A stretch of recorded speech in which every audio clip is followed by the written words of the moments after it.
Good morning, ladies and gentlemen. This is your old captain coming to you live from Crooked Creek. This was totally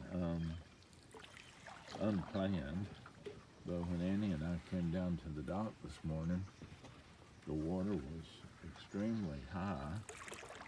They'd been pulling or pushing or whatever they do at the dam, so there was one particular camera that I wanted to move, and I knew that the water had to be up in order to get it where I wanted to get it, so we just decided we'd come on up the creek and check a few of the other cameras while we were in the neighborhood. So it's Tuesday morning.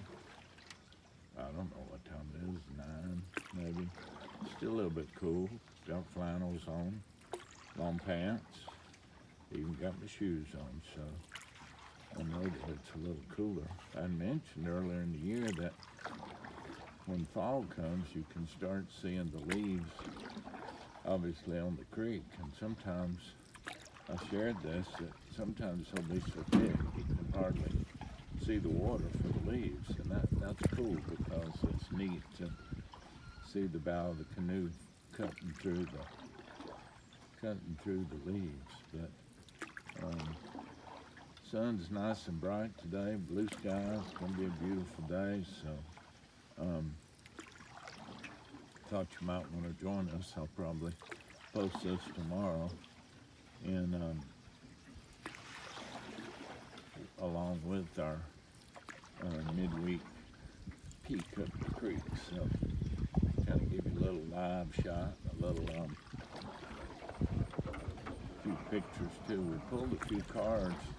I may not post them tomorrow, but there was a coyote, bobcat, several deer, and one really nice buck. I'm probably going to put the buck on my Facebook page later this morning. But sometimes, it's that time of year. It's be November next week, and the rut will be starting if it hasn't already, and everybody will be in love and doing what they do. So it's just nature's way. It's pretty cool, really. But it's just neat to be able to see a lot of that firsthand and the pictures and stuff. Thought you might want to ride along with us. The current, or the I call it the tide. It's crazy because it's the only creek in the world where the water runs upstream and downstream. But it's already gone out a good bit since this morning. It was running up the creek, and so went and got my stuff, and Annie and I got in the creek, and all of a sudden the water's running down the creek. So obviously we had to paddle against the current, or I did. She won't even dog paddle, but I had to paddle against the current coming up here. But now that they're releasing the water, looks like I'm home free.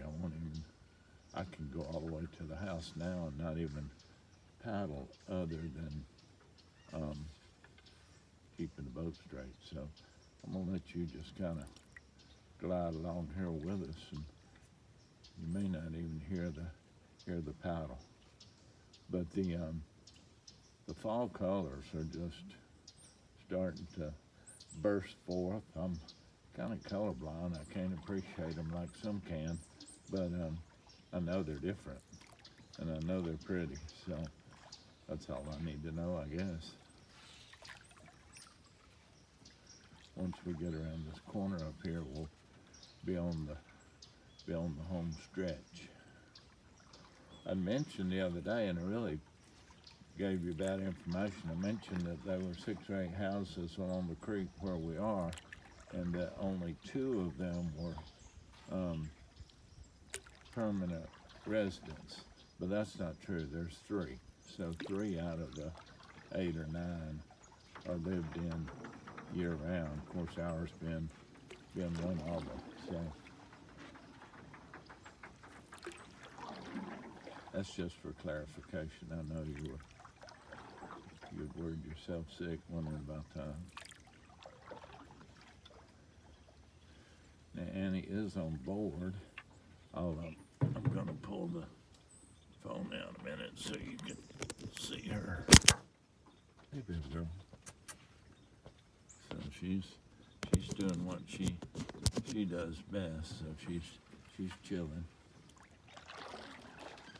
I cannot ask for a better creek partner than Annie.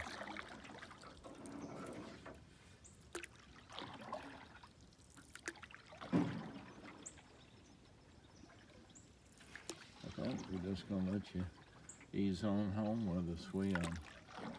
We've tried a little different program for Annie to get out of the boat, or like we like to say, disembark.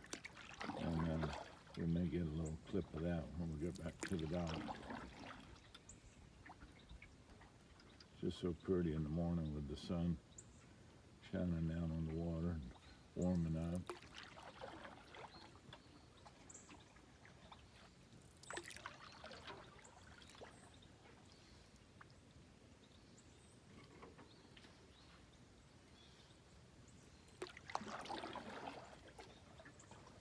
Annie and I got up this morning and had coffee and posted the Turtle Tuesday pictures. And then we listened to J. Vernon McGee. I don't know if you're familiar with J. Vernon McGee or not, but I would recommend him highly. Throughthebible.org.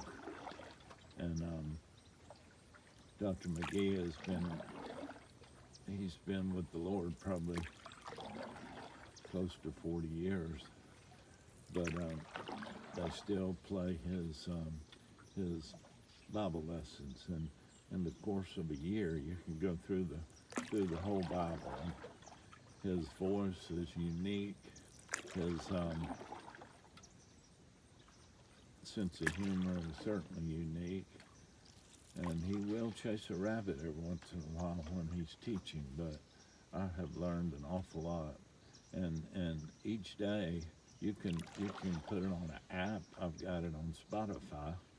And or you can listen on the radio. He's on the radio every day around here about 12:30, and he'll take you through every book of the Bible within a year. Right now we're in Ephesians, and what he does once he gets through a New Testament book, he'll flip over and go to an Old Testament book. So you get a taste of all of it, and he will intertwine the two so it makes sense. But he's a wonderful teacher, so I'd recommend that.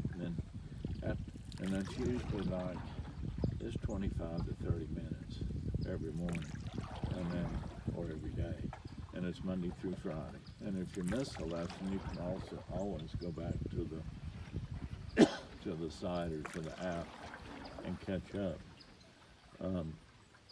The other thing we did, we looked over our Sunday school lesson for Sunday.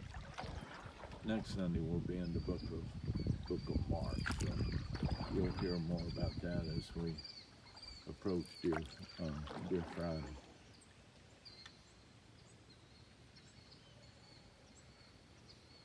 I said I wasn't going to talk, so I'll try not to.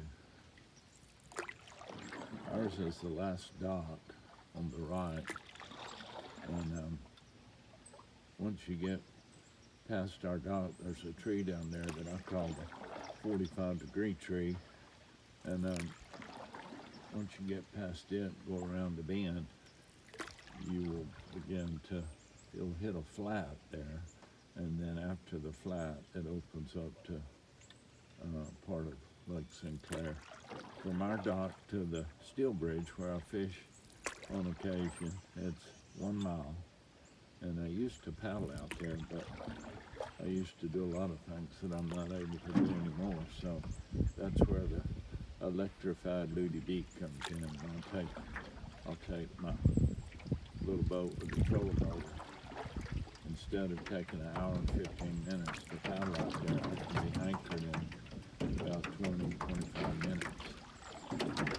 Plus, it's a lot safer if I need to get home or whatever. So that's my story on that.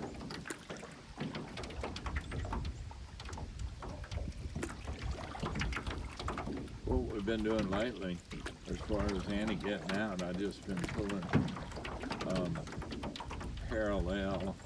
parallel to the end of the dock, I guess perpendicular to the dock, and she'll just, from her seat right here, she'll just hop up on the dock. So I may lower the camera a little bit so you can catch that action.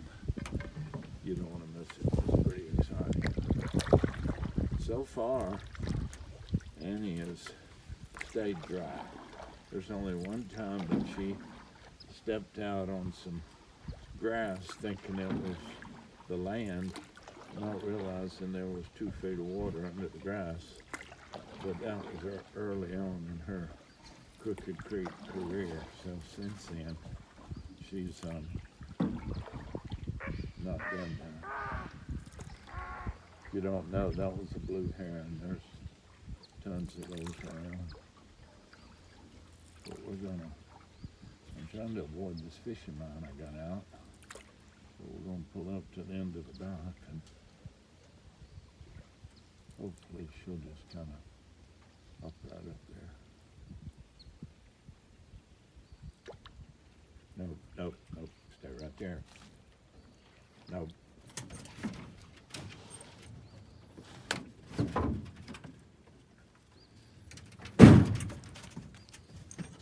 There you go. Nothing to it. As we pull in here, one of the hardest things about a canoe is getting in and out of it, but with this lift, this lift was made for a regular boat or a pontoon boat or something, but we've customized it, so we've got three canoes in here, and so when we get ready to get in and out, I just pull up alongside this one and put this one in the proper slot and turn the switch, and we start to go up.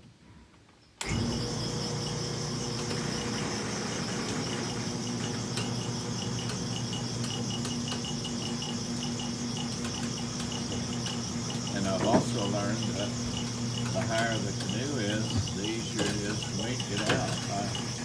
I can, when my booty's higher than my knees, I can just slide out. So it makes it a lot easier to get in and a lot easier to get out. But it doesn't lift us up fast, but we haven't been in a hurry and quite some time. It's something I enjoy seeing this process. Well, that's about 14 minutes, so I think we're gonna let you go. Hope you have a blessed day. You take care. And you come see us on Crooked Creek. God bless you.